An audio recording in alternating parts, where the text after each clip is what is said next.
पीरमल की सरजमीन हसन पेंडा बहुत ही जबरदस्त बल्लेबाज और आउटस्टैंडिंग बैटिंग करते हुए और फाइनल एरिया में खेला है। यहाँ पे बहुत ही जबरदस्त शॉट, रन मिलेंगे 6।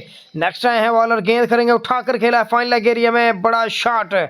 हसन पेंडा back to boundaries, back to back run बनाते हुए अपनी टीम के लिए। एक और बुलंदो वाला वाईफायर, बॉलर आए हैं लेफ्टी बॉलर, एक और बड़ा शॉट।